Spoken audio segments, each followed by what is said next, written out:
We'll soon know if this is picking me up, Bonso. Seems a bit high, this mic. And there's no box here. Is it okay, Bonso? No. Okay. Good evening, ladies and gentlemen. It's actually wonderful to see this room quite full this evening. I know this is a big department, but obviously our guest, our most honored guest with us this evening, has something to do with this in terms of being able to draw all these people here this evening. So it's my job to welcome everybody here, and the welcome will be in two parts. The sort of official university welcome, and then Janine has particularly asked for some people to be mentioned, and I will do that.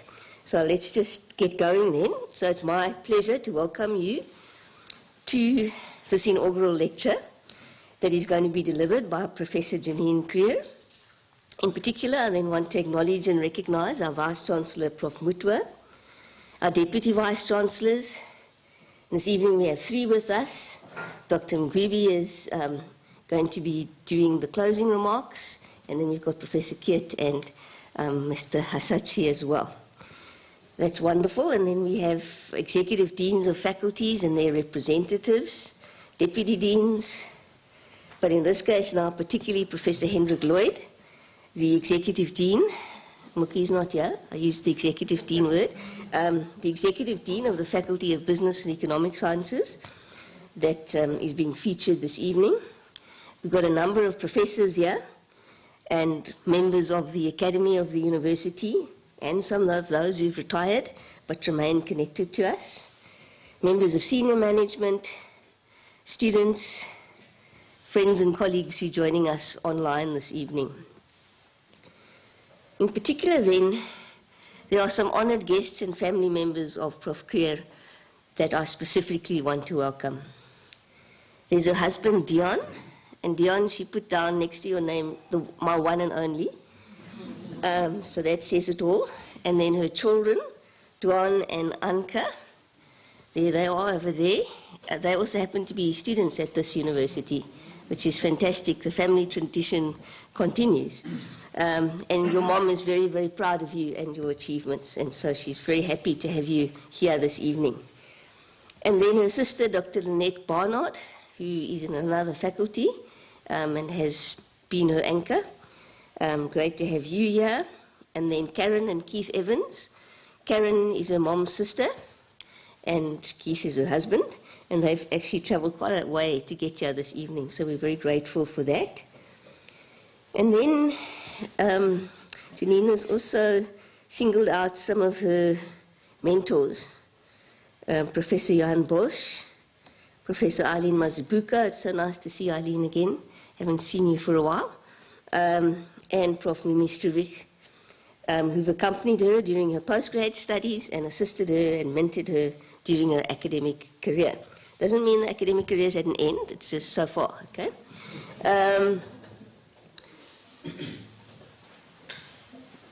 Prof. Kruger is particularly grateful for all of those who've been with her on this journey and supported and encouraged her on the road to what is a major career milestone this evening. You will always remember your inaugural lecture.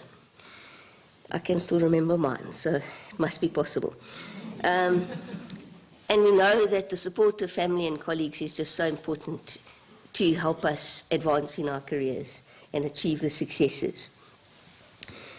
Prof. Kruger, you are one of our own products, and I'm sure Prof. Lloyd is going to say a lot more about this, but you actually studied and started lecturing at two of our legacy institutions that at the merged into Nelson Mandela University. And not only did you study, but you started lecturing, and then you've moved through the ranks to the highest and most prestigious academic post level now of professor. So what does the word professor mean? Jackie can probably do better at this than me.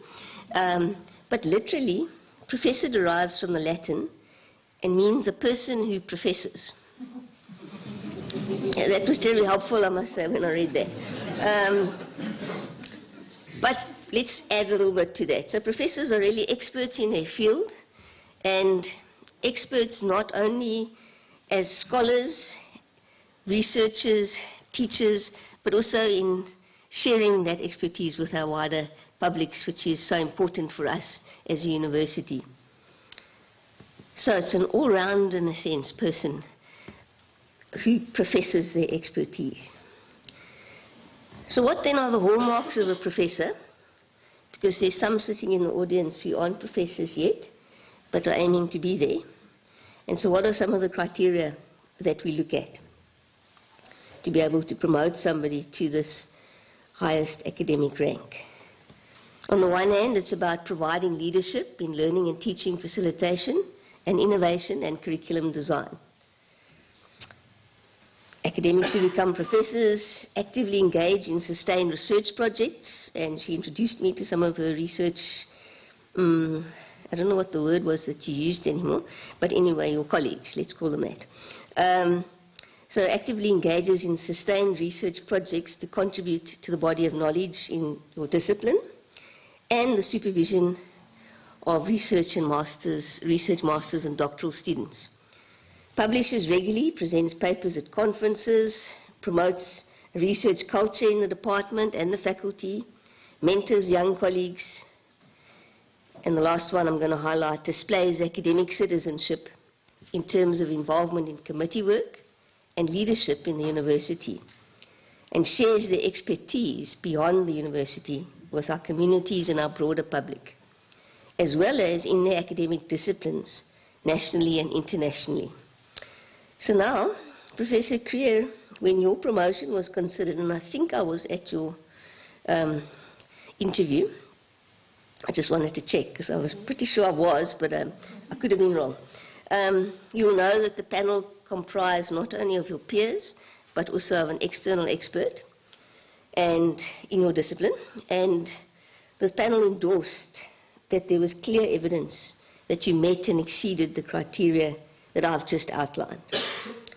For the audience present this evening, when Professor Lloyd introduces Janine to us, he will cover aspects from her CV which will make you realize why I say that she meets all the hallmarks of a professor and probably exceeds them. So listen carefully when Hendrik shares that information. So colleagues, ladies and gentlemen, it's always a matter of personal pride and pleasure when one of our own, and in this case our own right from student days, is acknowledged by their peers in the academic community. This indeed is the case with you, Janine.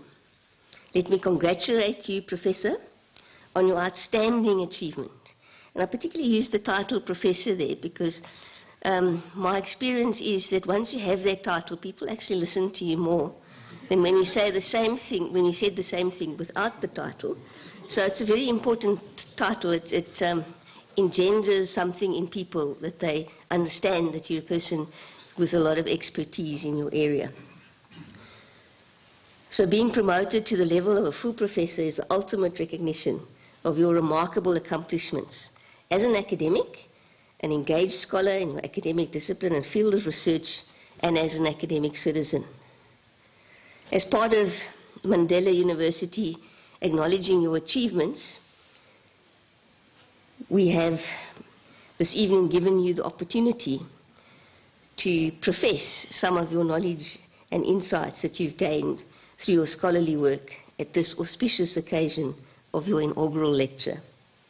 We look forward to listening to your lecture tonight, and we also look forward to continuing to support you in your scholarly endeavors, and your career trajectory is something we're going to watch with interest over the next years, and we're going to watch you grow. So congratulations once again, Professor. And I'm now going to request Professor Hendrik Lloyd, the Executive Dean of the Faculty of Business and Economic Sciences, to introduce Professor Janine Kruger to us.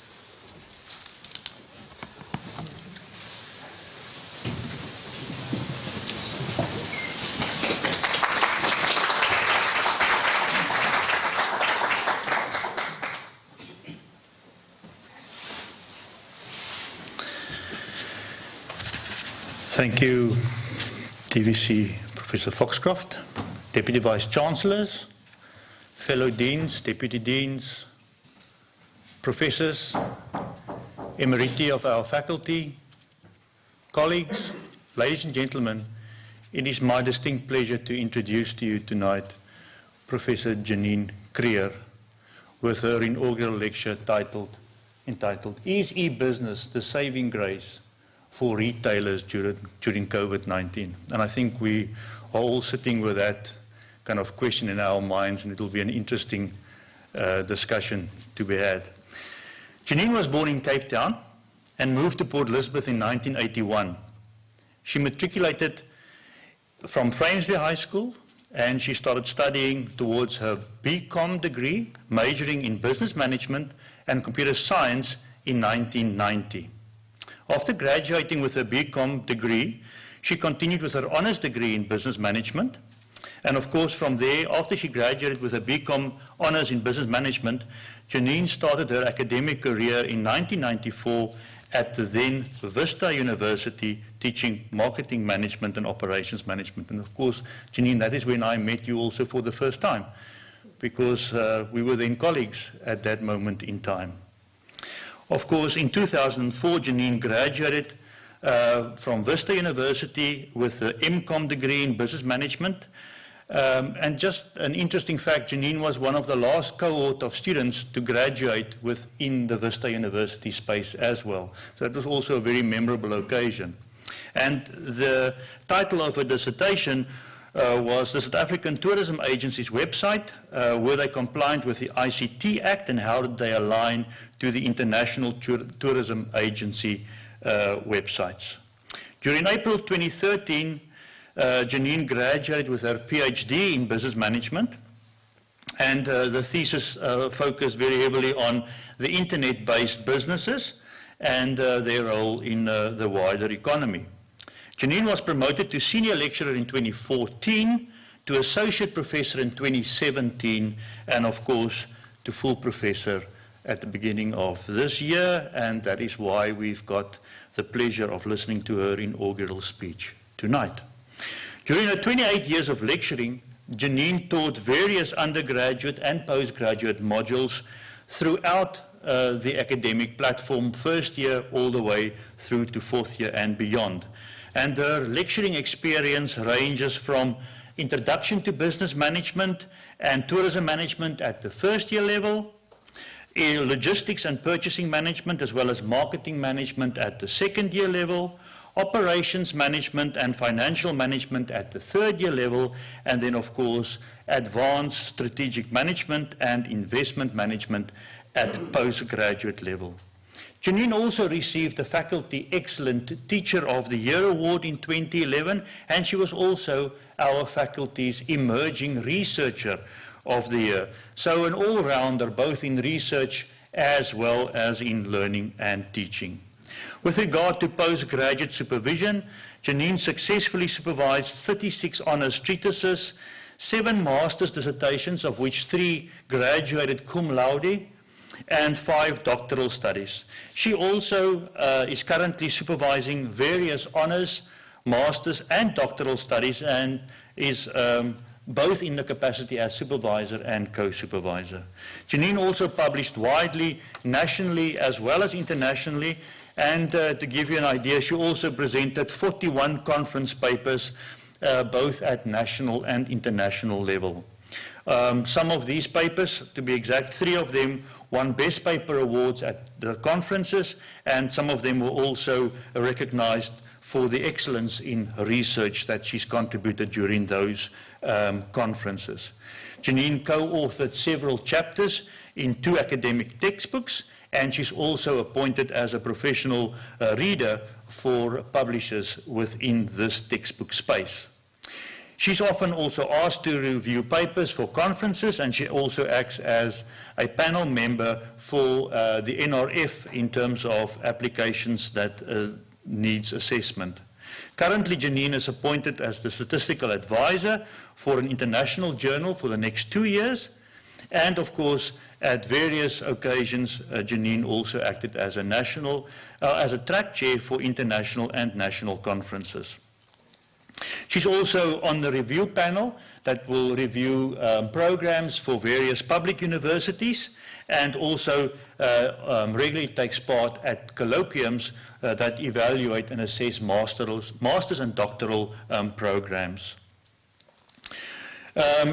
She's also got vast experience in examining postgraduate research projects, and has examined 6 honors treatises, 40 master's dissertations, and 8 doctoral studies as external examiner during her career. She also acts as an external moderator on various undergraduate as well as postgraduate modules at various South African universities. Janine is also currently a member of the proposals committee for our faculty since 2017, and she's chairing that committee since 2019. And that, ladies and gentlemen, is quite a task to do, and a very important one at that. And Janine has delivered that role with absolute distinction. Janine is also a member of the Research Ethics Committee. She's a Learning and Teaching Committee member, as well as the Blended Learning Committee. She also served as acting head of department on various occasions, in actual fact, the beginning of this year for the first term. And she's also our academic representative, or she was our academic representative on Senate until 2021. Of course, Janine is now a full member of Senate, being admitted to the professoriate. I can also attest to the fact that Janine is always one of those colleagues that if you need help or if you need assistance, she will put up her hand and deliver the results with absolute distinction, which of course happened today. By the way, amidst all the preparation for her inaugural lecture, she also assisted with the NRF bursary applications and so on. So those were important things. So Janine is really and truly a leader within our faculty. And of course, as you heard, in her personal life, she's married to Dion, and it was a delight to see Dion again tonight for the first time in a very long time. Dion, and welcome here. And of course then, Duan and Anke, of course, being students with our university, and very proud that we can continue the legacy of the family of studying here at our wonderful Nelson Mandela University. Janine, of course, also enjoys in her private time spending time with her family, reading novels, building puzzles. Of course, I don't know that one, doesn't really rock my world, Janine. And of course, traveling. Having said that, it is my absolute distinct pleasure and privilege, colleagues, ladies and gentlemen, to introduce and to call Janine forward to deliver her inaugural lecture. Thank you.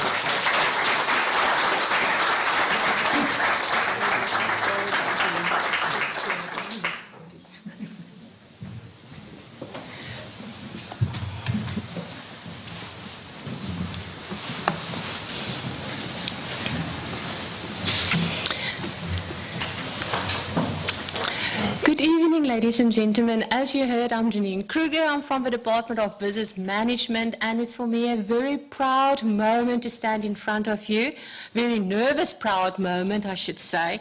So what I would like to say, just want to say thank you very much to the VC, DVCs, deans, colleagues, family, friends, everybody that's here in person and online. A very warm welcome from our side, and thank you very much for sharing this special occasion with me. I really do appreciate it. Yeah, it is. I sincerely also hope that you will actually do enjoy the lecture that I will be presenting to you tonight.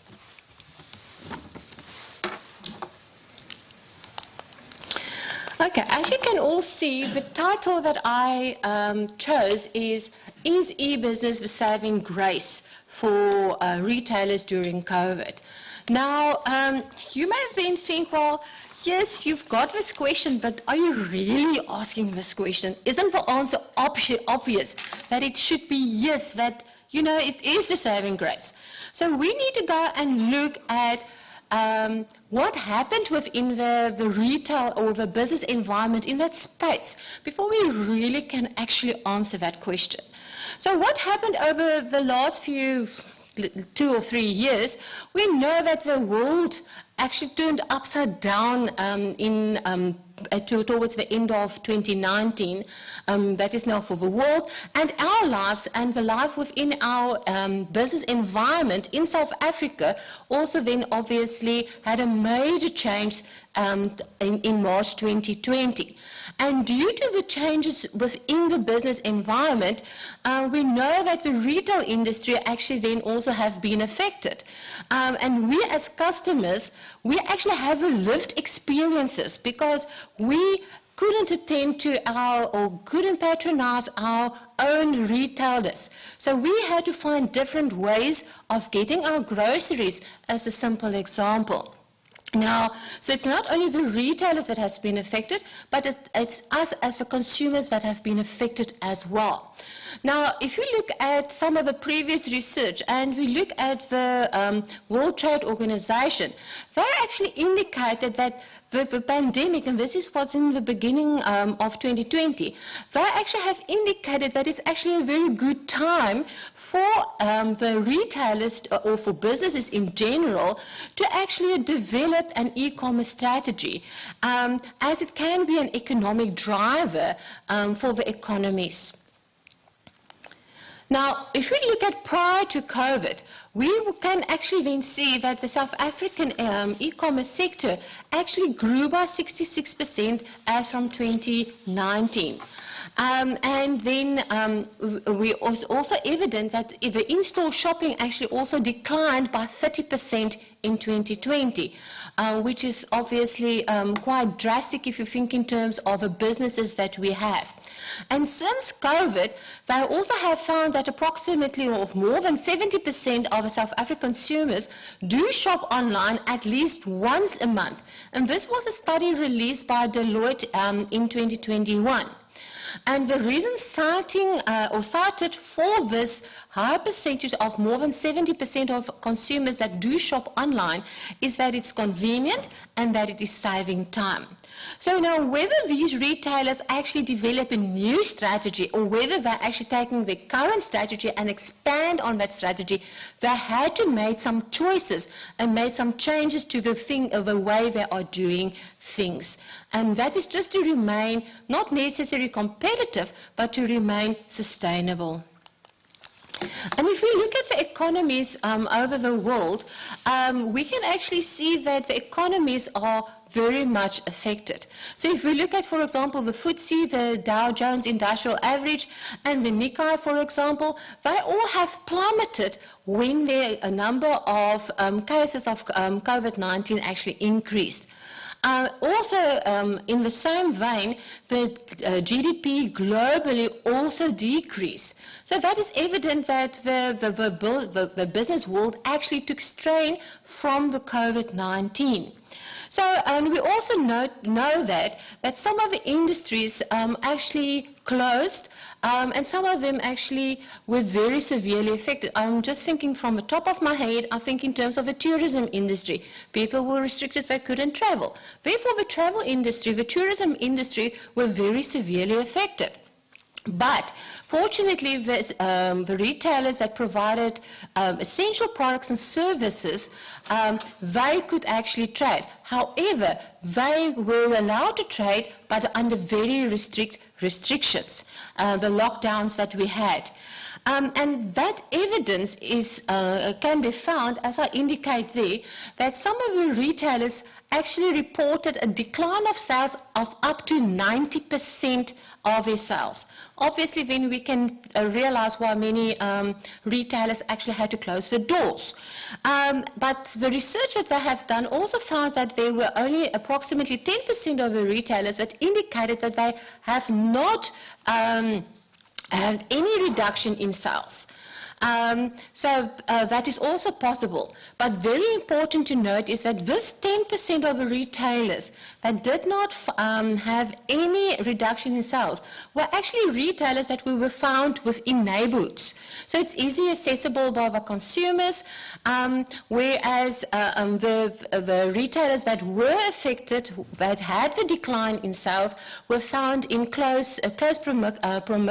proximity, sorry for that, stress I think, proximity of your city centres, where the people didn't frequently visit anymore because people had to work from home, so they didn't go to the office and they didn't visit these retailers.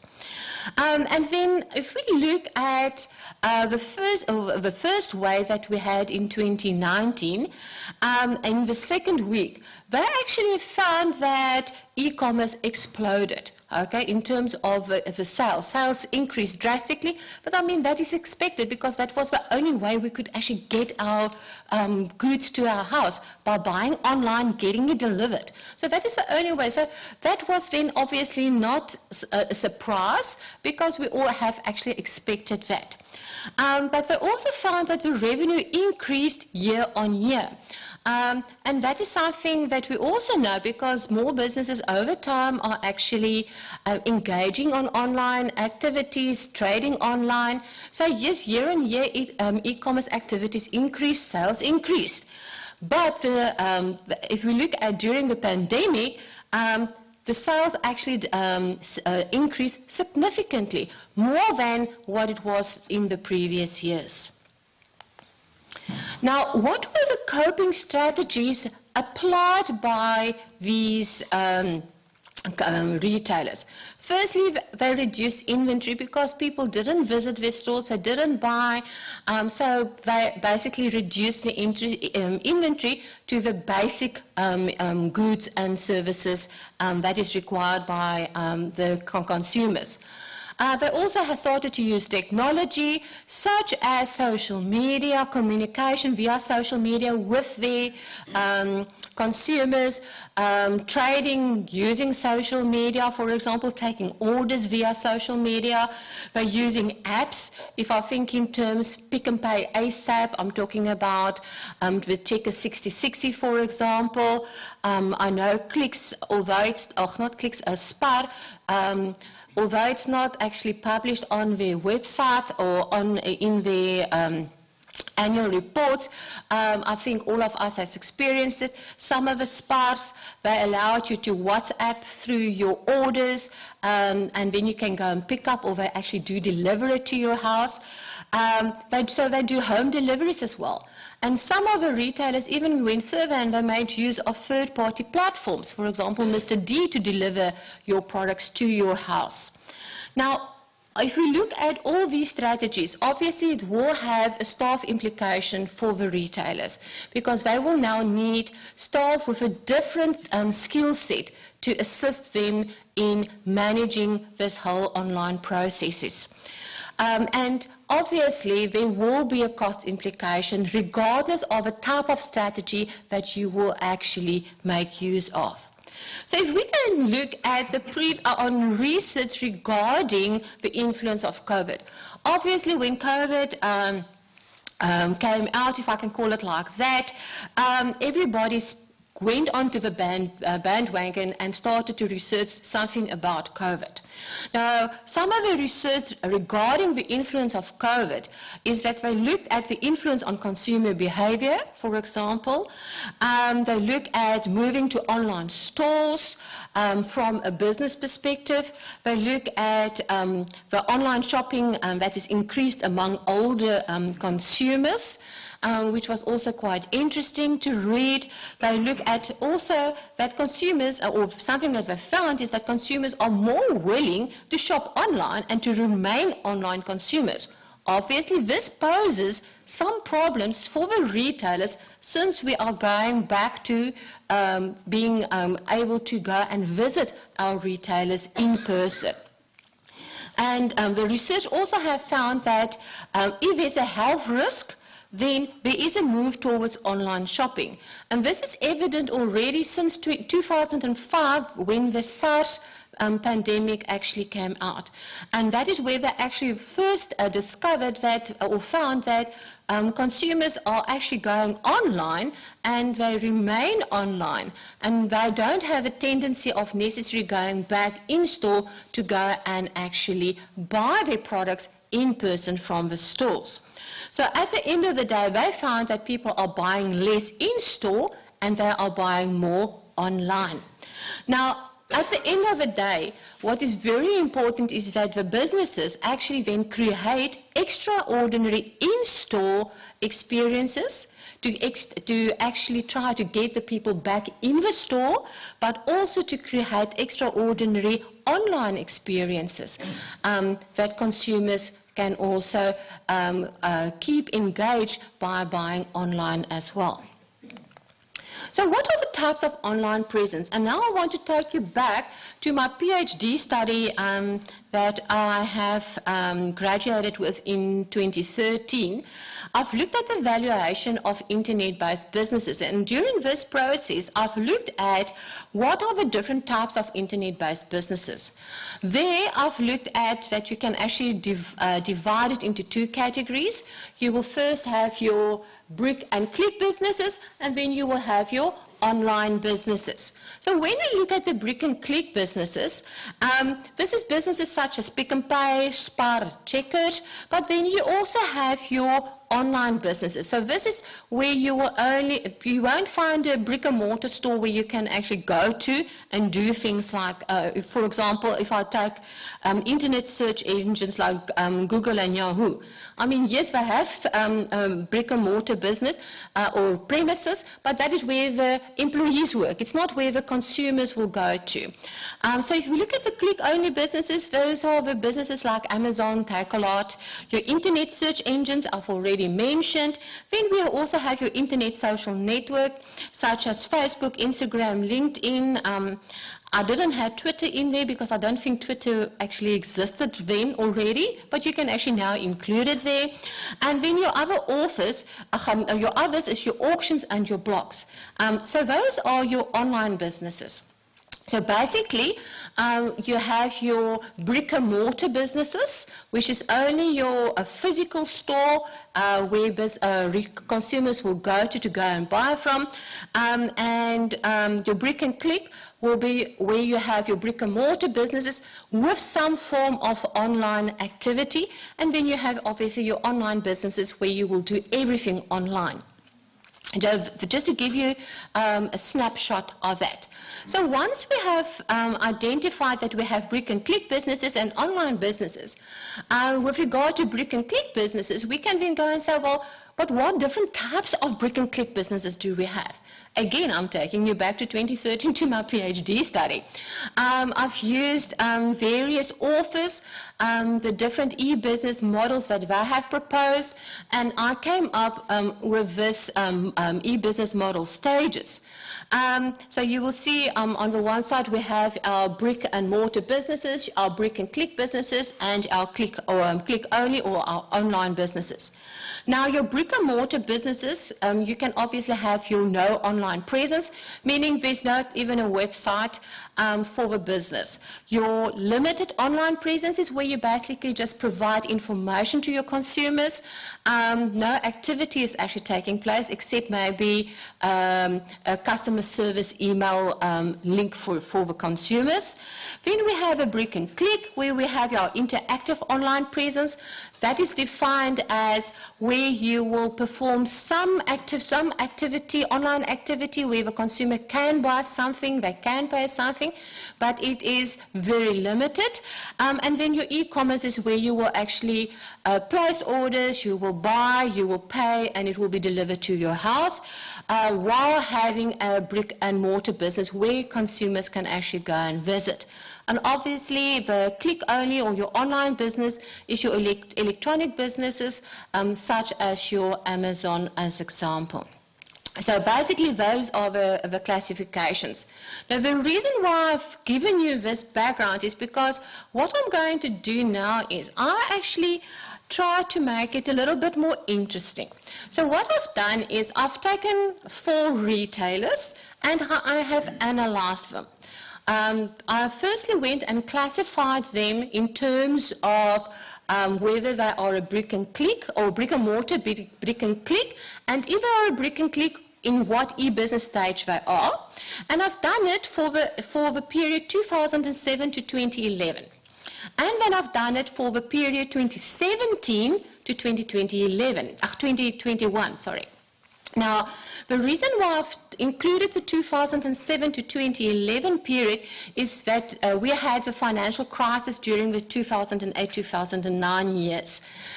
So we can have a look at what these businesses have done, how they've coped during those periods because there were financial difficulty, and now during the 2017 to 2021 period we had the COVID, which also presented us with some financial difficulty. So for the 2011 data that I'm presenting you, since this website has been there 2011, these are also extracted from my PhD. So for the Shoprite Holdings Limited, which were one of the retailers. Just a quick background on the retailers that I've selected is I've used 3 retailers from a specific sector, which is the drugstore and wholesaler and retailers on the JSE, and then I've used NASPARS as well, because at that stage it was the only online retailer that we had in South Africa that can be truly classified as an online retailer. They are in the digital space as well. So if we look at Shoprite Holdings and in 2011, we will see that if you look at the screenshot, you will see there's no online purchasing done there. They basically provided the consumers with information only, and there is a customer query link that consumers can use. And yes, businesses can buy online, but not consumers. So they were in the very much in the limited online presence stage. And if we go and fast forward with 10 years and we go to 2022, you will see their website changed quite a bit. And if you look at the website, you will see they actually have you will see at, around there, they have downloaded the Shoprite app. They have a Shoprite app. Since Checkers is also part of a Shoprite Holding Limited, we know they have the Shoprite 6060. They also have, the Checkers 6060, but they also have a Shoprite X, which they have launched. So basically, they actually started to engage in some form of online activity. Therefore, Shoprite then moved from the limited online presence to the interactive presence. Now, if you look at the Spar Group in 2011, you could only buy Spar vouchers online. You couldn't buy any groceries, only vouchers. Therefore, they were classified in the interactive online presence stage. Jumping again with 10 years, you will see they have changed quite a lot. You will see they have a dedicated link to that for the Spar online shopping. Although it is very limited the Spar stores that you can select. I'm talking under correction. For the Eastern Cape, they only actually had the 1 store at this stage, but they're currently rolling out more stores to assist with online shopping. They're bringing out the Spar 2U, which will be an online shopping solution for the consumers. So therefore, we can look at Spar, since they actually only sold vouchers by selling now goods online.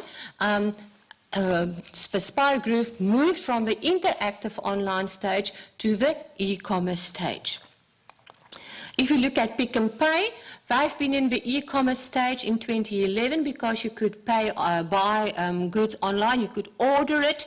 You'll see that they actually have made their site more user-friendly, and there is no doubt that they do online delivery. You can schedule your delivery time, which is not currently available with any other retailers that I've mentioned at this stage. You can do click and collect and things like that. So therefore, you can actually buy online, and they also have relaunched the Pick n Pay online app, and they have rebranded it as the Pick n Pay ASAP.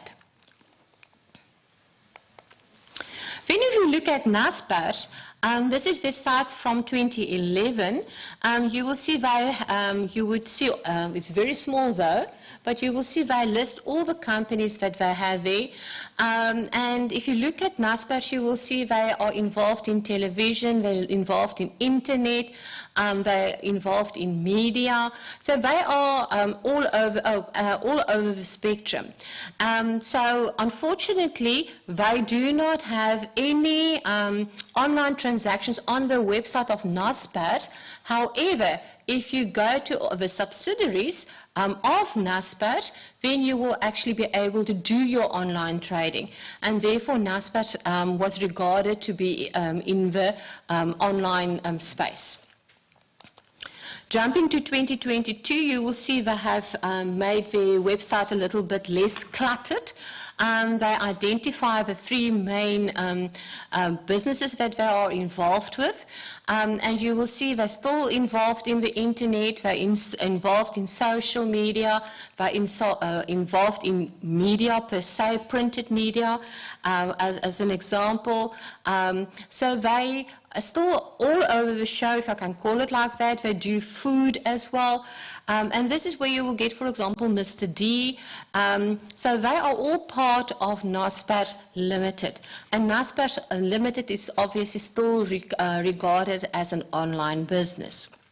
Now, having this background, what I would like you to take through is looking at the financial performance, because that is the only way we will be able to see whether adopting an e-commerce strategy or changing in the e-business stage model stages, whether it actually were beneficial for your businesses. Okay, so if we look at the financial performance, you will see for ease of reading, you will see that I've indicated arrows, green arrows going up and red arrows going down. This basically indicates what happens to the return on equity from, for example, 2007 to 2008. The return on equity for Shoprite actually increased. So if you look at Shoprite for the 2007 to 2011 period, you will see there were 2 periods where the return on equity increased, 2 where it actually decreased. And if you compare it to the 2007 to 2021, you will see there are more red arrows in the second period than in the first period. However, you will also see that the actual return on equity actually decreased quite drastically in the second period as reported within the first period for Shoprite.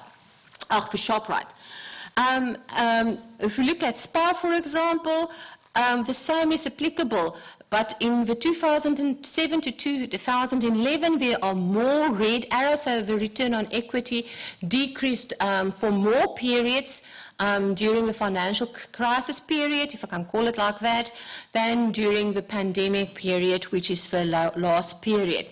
And again, your return on equity during the pandemic period is also very much lower than the actual return on equities as reported in the first period that I've indicated there. Now, Pick n Pay stores is a different story. You will see they have negative return on equities. And I should say, it's not that I've made a mistake in the calculations. All the data that I got here and that I'm presenting here is information that I've obtained from the BFA, McGregor BFA. That was what it was called previously, or the IRS database, which is the new name of the database. So this is not something that I've calculated. So the minus 844.8% is not a mistake. That is as reported by the database. So if we look at Pick n Pay, you would see they didn't do very well in terms of return on equity in the 2007 to 2011. Except from 2009 to 2010, I sincerely don't know what they've done there, but they did something right, obviously. But obviously that's something that one can investigate even further. But if we look at the 2017 to 2021 period, we will see that they've continuously increased the return on equity, except from the 2020 to 2021 period. And that was quite interesting because all the other retailers actually increased their return on equity. where Pick n Pay actually decreased, reported a decrease in their return on equity. Now, if we look at Naspers, the percentages in terms of the return on equity during 2017 to 2021 is also much lower than during the period of 2007 to 2011. So in a nutshell, if we look at it, we can see that there was a movement and that the return on equities reported by most of these retailers are actually less or smaller during the pandemic period than in the financial crisis period. So if we look at the return on assets, and I do apologize, I see there's a spelling mistake. Don't know how that slipped through, but my apologies for that.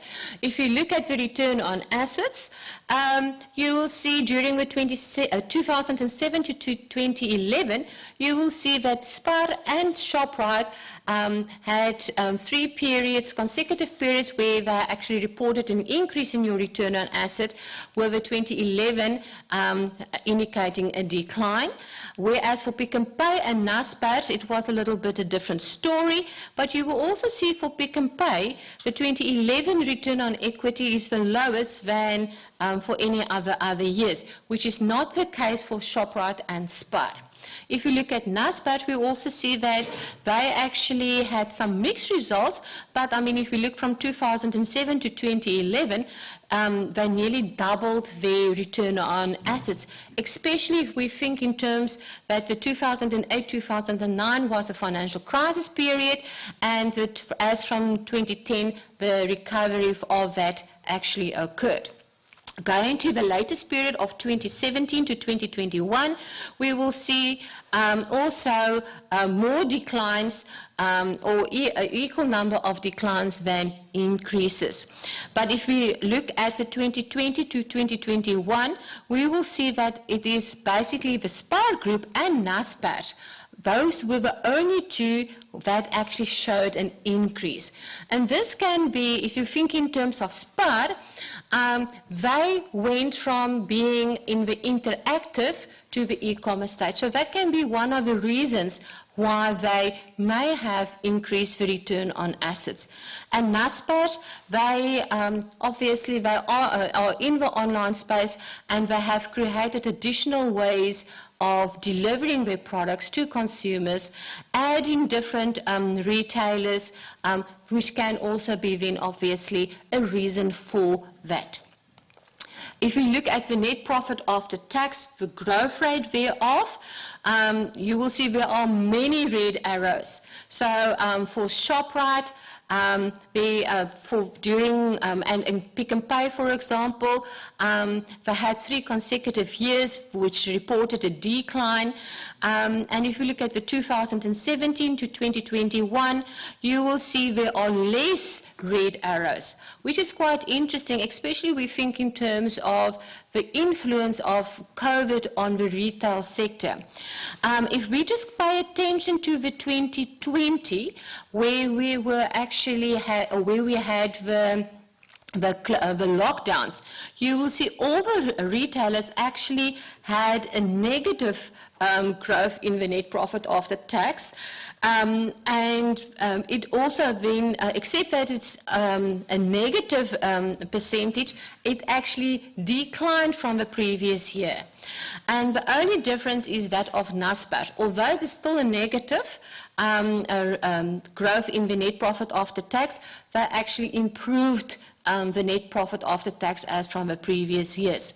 It can be that Naspers was one of the retailers that were fully committed being online. That can be a possible reason.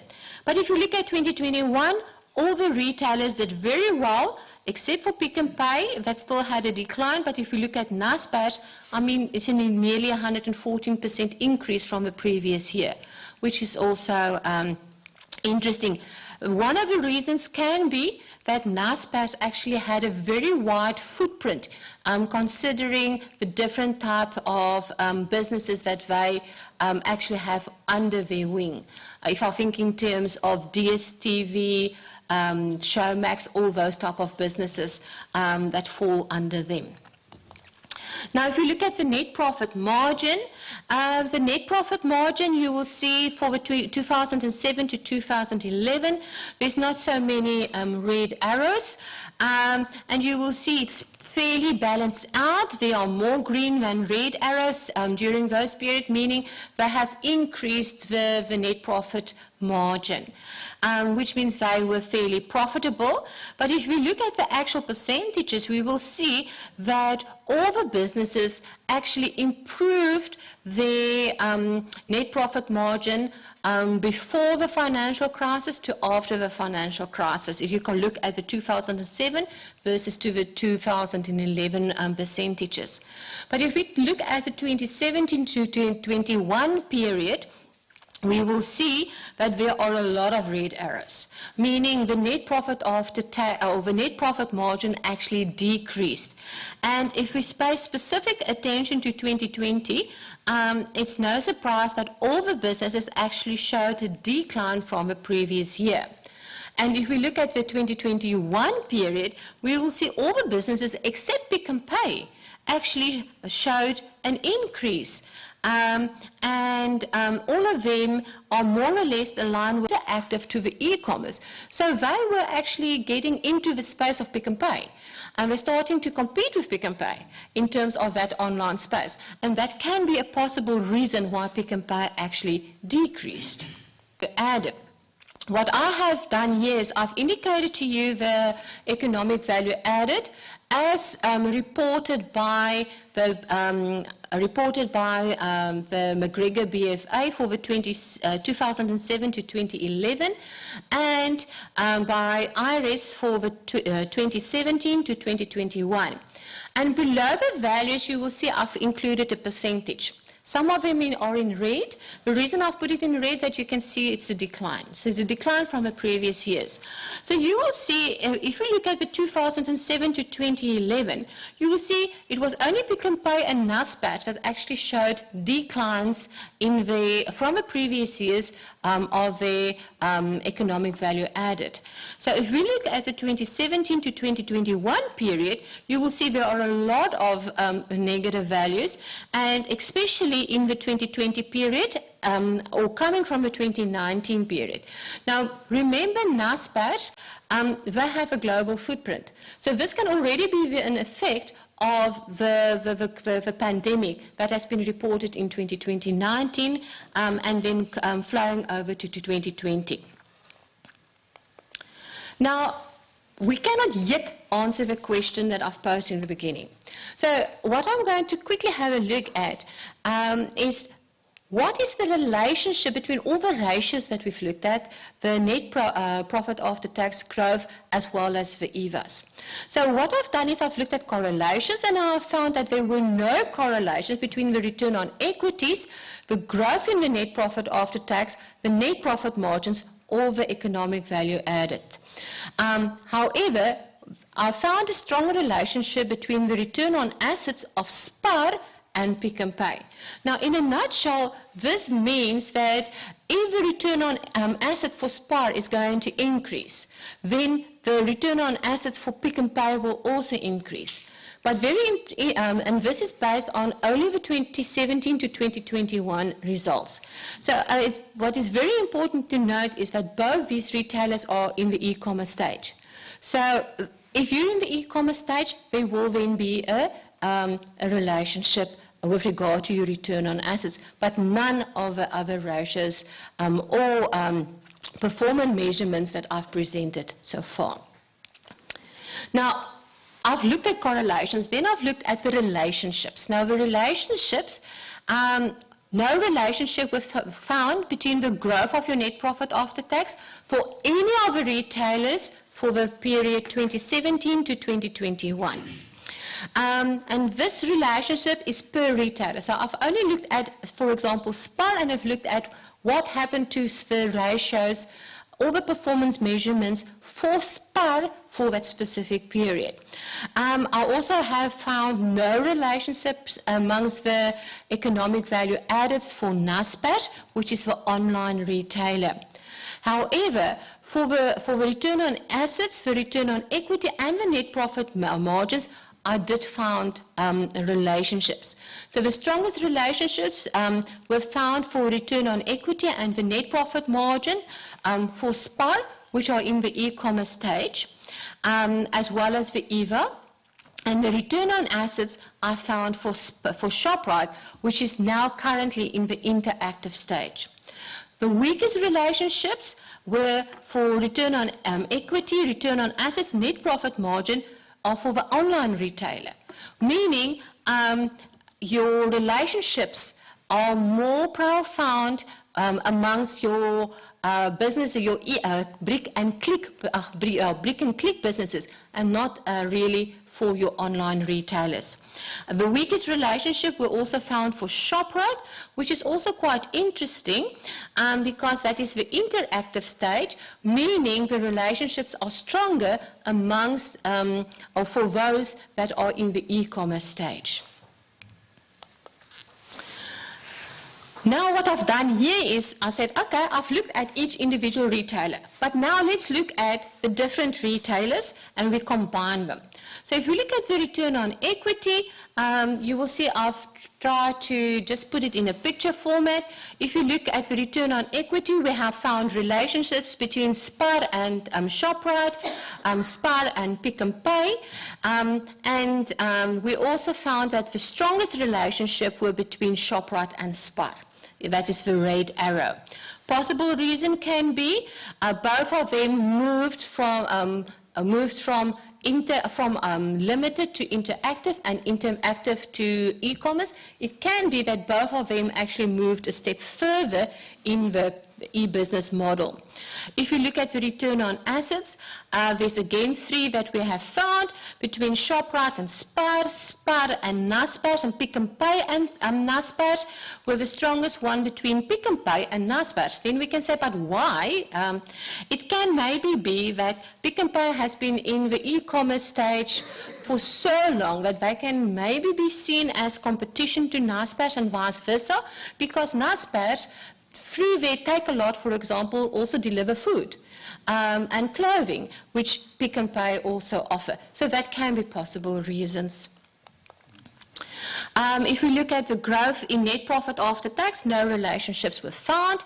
However, for the net profit margin, a number of relationships were found between ShopRite and SPAR, ShopRite and Pick n Pay, which is actually the strongest relationship, ShopRite and Naspers, SPAR and Pick n Pay, Pick n Pay and Naspers. Again, it's interesting to go and look at what stages within the e-business model these relationships fall. And if one see it's, for example, the strongest relationship is between an interactive stage business and an e-commerce stage.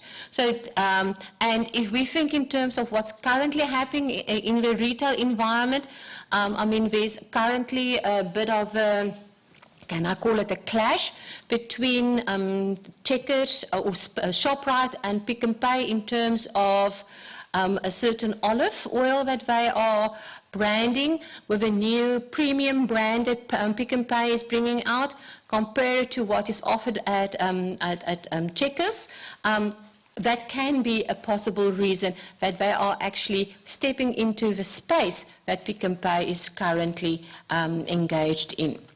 If we look at the EVA, we will see there are only three relationships between ShopRite and SPAR, SPAR and Pick n Pay, and the greater or the strongest relationship is between SPAR and Pick n Pay. Possible reason for that can be that SPAR moved from the interactive stage to the e-commerce stage, so both of them are in the same space, if I can call it like that, in terms of your internet or online presence. So that can be a possible reason. So my concluding remarks, firstly, is that obviously I haven't considered all the possible factors that can influence financial performance, and yes, I know I haven't covered all the financial performance, but I'm sure you would like to go home tonight, so that is why I've only kept it to those 5. Yes, if you look at the retailers, some of the retailers might actually have feel the influence of COVID before others. If I think, as I said, if you think in terms of Spar as well and Naspers, for example, they have greater global footprints than Pick n Pay and Checkers or ShopRite. So we need to consider that as well, because that will also have an influence. And to conclude then, based on the results, we can then say for ShopRite, it was really beneficial to move from the limited online presence to the interactive online presence. And for Spar, it was definitely beneficial to move from the interactive presence to the e-commerce stage. Okay, Pick n Pay remained in the e-commerce stage. They didn't really have much choice. But I mean, they have expanded. They have tried to improve what they are currently offering by rebranding and relaunching the Pick n Pay ASAP. And that is maybe one of the reasons why Pick n Pay was not as severely influenced like the other companies or the other retailers. And Naspers, which was the only online retailer, okay, I don't really have any solutions there because they had very mixed results. Possible reason for the mixed results can be is because they have a footprint in so many areas, from being online, by giving food, to clothing, to internet, to television, to media. So that can be some of the reasons why there are so many mixed results, because they are in so many different industries. So some form of e-business strategy is therefore essential. I mean, we can't get away from that. And if you look at the financial reports, you will see all the companies acknowledge that they need to have some form of e-commerce/e-business strategy. However, they do also acknowledge that COVID actually accelerated that process, that they had to start implementing an e-business strategy as soon as possible. So the bigger winners, or the biggest winners in our presentation for tonight, is that the brick and click retailers in the e-commerce stage were the best at the end of the day. They were the biggest winners. The biggest loser, on the other hand, is actually the online retailer, meaning you cannot only have an online retail and think you're going to be successful without being a company like Naspers, with having a footprint in very different industries.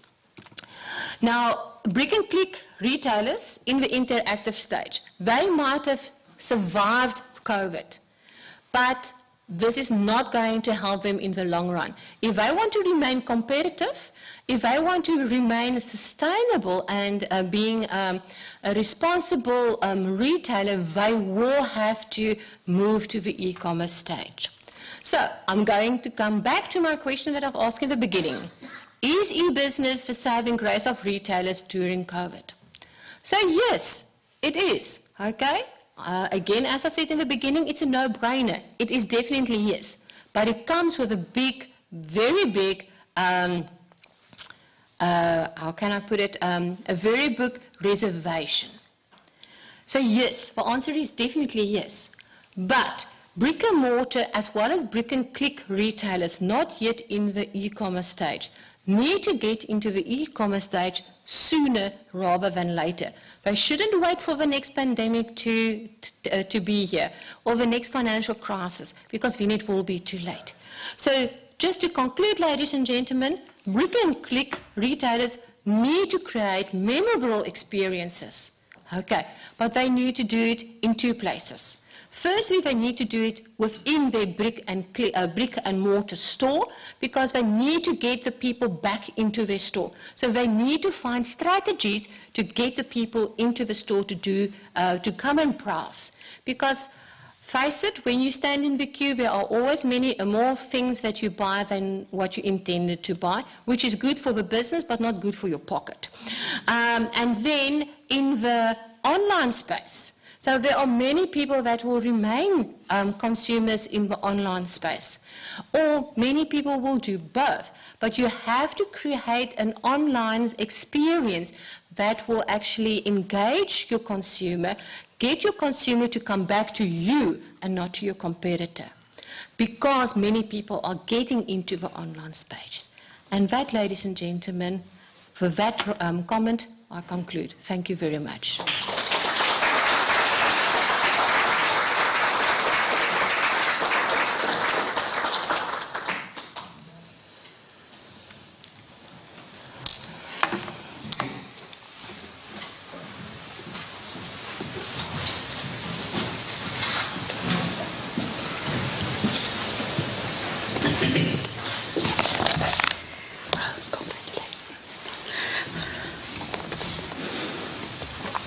Thank you very much, Professor Janine Kruger. Thank you for that lecture.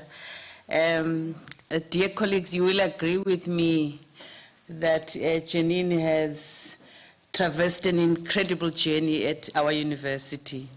And we congratulate you dearly for this endeavor, and thank you for the lecture this evening. Since I've had the privilege of listening to these inaugural lectures at the university, I'm actually quite amazed at how aligned all the work to our university as a university in service of society.